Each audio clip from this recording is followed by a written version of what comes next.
Motivation trait 4. This is the last one for this lecture. Source of motivation. If you do something, say you had a task to do and you accomplished the task, how would you know that you did the task well?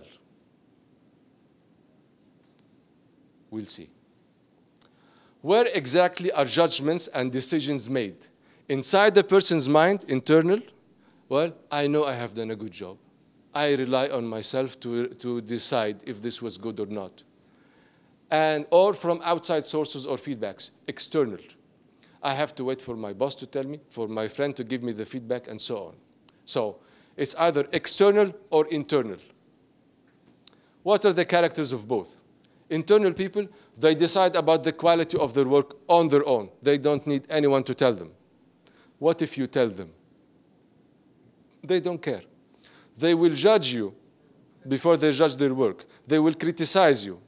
Maybe they will invest in persuading you just a little, but they will consider that you did not know or understand their work before they think that there is something wrong with their work. How about external people? They need other people's opinions. They are desperate for other people's opinions. Without the feedback of their peers, their colleagues, their boss, they will question if their work is worth anything. They will question if they did anything. This is very interesting now. Internal people who judge by their own intuition from inside, they take orders as information. You see this? My boss wants this on Tuesday. Oh, that's interesting. That was an order. He took it as a piece of information only. He doesn't care. But the external people, they take information as orders. He said the green paper matches the decor. I'd better go to get some. He didn't give him an order. He only said a piece of information, but he took it as an order. So how can you discover the pattern of a person? You ask this question. How do you know that you have done a good job at work, choosing a car, whatever?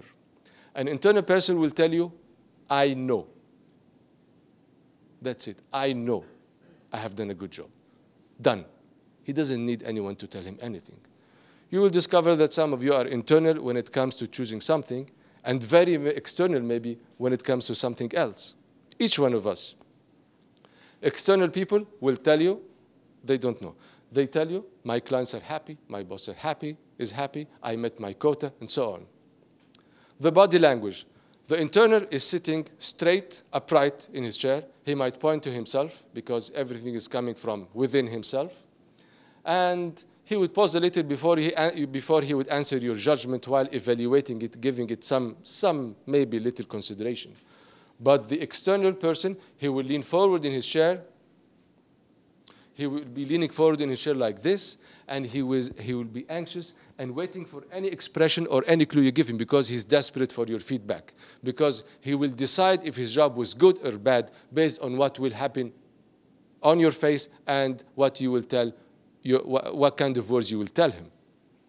Distribution of people is 40% internal, 40% external, 20% in the middle.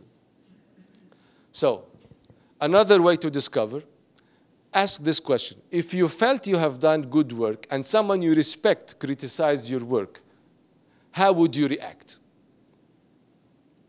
You see, an internal person will attempt to persuade the other person. This is if he's very kind. Otherwise, he will judge him as someone who doesn't know. An external person will wonder the value of the work that he had done. So, what is the practical application? What kind of language you can use? For internal people judge for their own selves. They have the upper hand. You cannot convince them. So, you can tell him, only you can decide. You might want to consider. It's up to you. I suggest you think about it. Try it out and decide what you think. Here's some information so you can decide. What do you think? So you give him the luxury of deciding. He's the one who's deciding. Don't make a decision for him. He'll be very irritated. For an external person, oh, that's very easy. He will need some references and some credibility, some signs of credibility. Very weak signs of credibility would do. You'll get feedback. Others will notice that you have done this. Others will notice that you have bought this. It has been approved by. You will make quite an impact. So and so thinks. I would strongly recommend. The experts say this is a hit. Give references. Scientific studies show.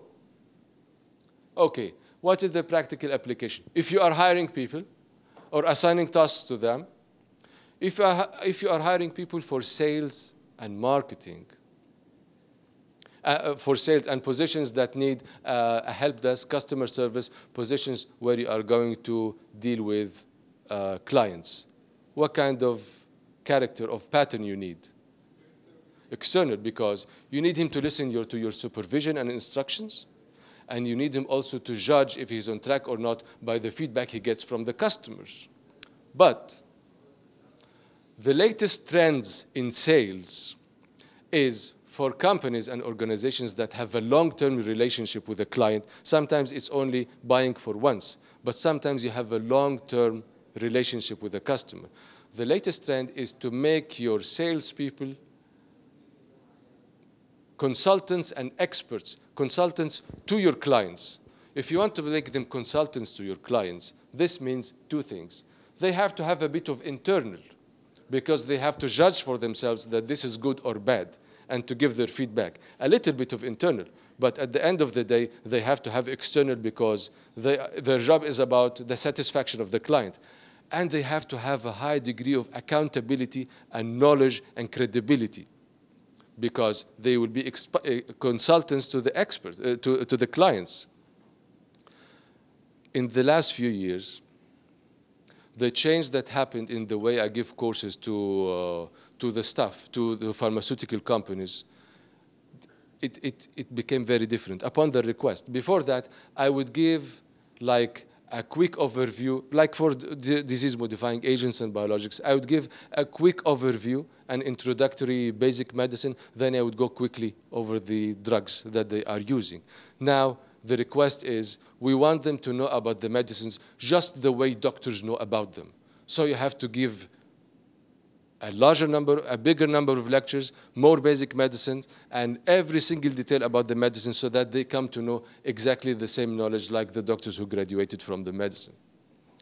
If you are hiring people for management positions, what kind would you choose? What pattern would you prefer? Internal? External? Internal? External? Mix. Mix. You need him to be basically internal. Why? Because he will be setting rules. He will be making decisions. So he has to decide for himself. But you need him to be also external, because you want him to respond to the complaints, to the feedback of his workers, so that he can, manage to have a good rapport with him, because he's managing them. He cannot be only internal and he doesn't listen to anybody. If you have some remarks, something, he at least might need to consider. Okay. If you are managing people, the workers and employees with internal pattern work best with little supervision. So the best thing, if you have an internal employee, is that you give him the task and you give him a green light, a carte blanche. Okay, do it your own way and we will see it at the end. But you have to make sure that you and him have the same criteria about the outcome, because maybe he will go right and you're expecting left. So you just agree with him in one meeting that this is the outcome that you want, and you leave it to him. You leave the complete delegation to him to get the outcome after that his own way. Employees with external pattern will look to their manager for guidance and encouragement. So they are always waiting for your supervision and for your feedback. If you're working in sales, when selling to external people rely on you, but you have to tell them the right words, the right motivating words. What do they need? They need references. References work for external people.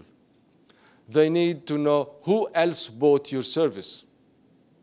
And it makes a big difference for them when a famous person, this is Alain Delon in this ad, because people who are external to Alain Delon will likely go and buy this eau de cologne because Alain Delon was in the ad. So for every famous people, there are people who are external to him. So this is why famous people are being used and invested in advertisements. There was a research done about Jaguar cars and people who buy Jaguar cars. Many of the people who buy Jaguar cars are externals. Why do they buy their cars? They buy it because they will be perceived as buying for value, but they are not actually buying for value. They are buying it because people will tell they are buying for value. It's not for the status of the Jaguar. The Jaguar is a very good car, but they're not buying because it's a good car. Because buying a Jaguar sends a message to the society and to the people. Oh, but if you're selling to internal people, that's really tough. Because internal people, they judge for themselves. The only way to be effective in selling to internal people is that you make them to be external to you. And so that they come to be external to you, you have to have knowledge, credibility, accountability, and a lot of things. Because this is the only way that they will respect you enough, and then they will listen to what you have to tell them. So, if you want someone, say a doctor, to buy or use a product, say a medicine that you are selling, when are you going to use your motivating words? Within 5 to 10 minutes or after 10 to 15 minutes? Because you need to talk to him. You need to know his criteria. And what are the motivating words that you are more likely to use? I don't know. It depends. When I come to know his criteria, I will know which one. All of them are potentially correct answers. But knowing that he's a doctor, and knowing this is an away from profession, well, we likely know what to expect. But we have to know what kind of criteria he has. So, in conclusion, the words that motivate one person can sometimes be the very same words that demotivate another person. If you say, just do it, you will make a reactive person panic. So there is nothing like universally motivating words. In order to use the right words for motivation, you need to carefully study people, listening and maybe asking, know their pattern of motivation traits, accordingly choose the appropriate language that you will use to motivate them. Now we go one slide for each trait. For proactive and reactive people, proactive, they use short sentences, very clear, and they speak as if they are controlling the world. Reactive people, they use long, convoluted sentences, would, could, maybe, let's think, let's analyze, let's consider, and they feel that someone is controlling them and they believe in luck and chance. Proactive people, when are they going to buy? When they are going to do something. If you read that book, it will tell you what kind of activities you can make to change your life immediately. He will buy it. Would a reactive person buy that book? No way.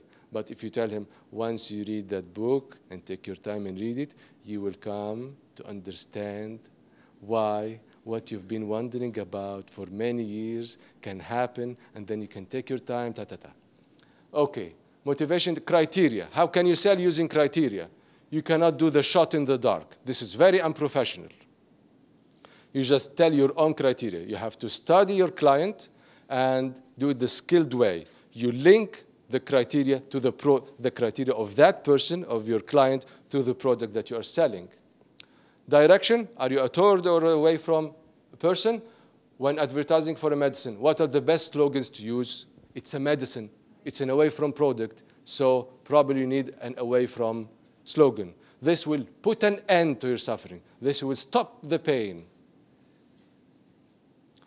Source of motivation, internal or external. When selling to external people, you need to use references, famous persons, the experts say, research says. But when selling to internal people, like many doctors, by the way, it would be easier that you get them to be external to you. And in order that they will respect you and be external to you, you have to be very knowledgeable, very accountable, and very credible. Thank you.